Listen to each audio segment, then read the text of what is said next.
બાજરાની ખીચડી 1 ઋણ અડધું કપ બાજરી, અડધું કપ મગની દાળ, 2 ટેબલસ્પૂન ઘી, 1 ટીસ્પૂન રાઈ, 1 ટીસ્પૂન જીરું, ચપટી હિંગ, 2 સૂકા લાલ મરચાં, 2 લવિંગ, 2 તજના ટુકડા, 2 તમાલપત્ર, 5 થી 6 પત્તા મીઠી લીંડી, 1 ટીસ્પૂન હળદર, 1 ટેબલસ્પૂન કાશ્મીરી લાલ મરચાં પાવડર, 2 ટીસ્પૂન ખીચડીનો મસાલો, 3 નંગ લીલા મરચાં, 1 ઇંચ આદુનો ટુકડો, 2 ટેબલસ્પૂન બારીક કટ કરેલ લીલું લસણ, 2 નંગ ટામેટાં, 2 નંગ ડુંગળી, પા કપ વટાણા, પા કપ કટ કરેલ ફણસી, 2 ટેબલસ્પૂન બારીક કટ કરેલ લીલા ધાણા, મીઠું આવશ્યકતા અનુસાર. સૌપ્રથમ બાજરીને 7 થી 8 કલાક માટે હૂંફાળા પાણીમાં પલાળી રાખવી.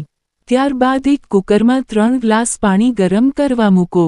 પાણી ઉકળે એટલે તેમાં બાજરી એડ કરો. 7 થી 8 સીટી વગાડો.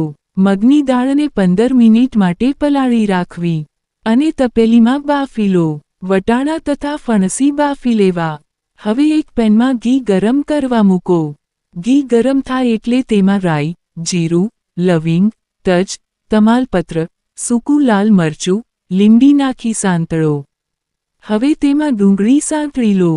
ત્યારબાદ તેમાં લીલું લસણ, આદુ, મરચાંની પેસ્ટ નાખી ફરી બીજી 3 મિનિટ સાંતળી લો.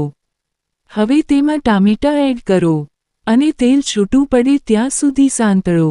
ત્યારબાદ તેમાં હિંગ, હળદર, લાલ મરચાં પાવડર, ખીચડીનો મસાલો, મીઠું નાખી મિક્સ કરો. હવે વટાણા તથા ફણસી તેમાં મિક્સ કરો.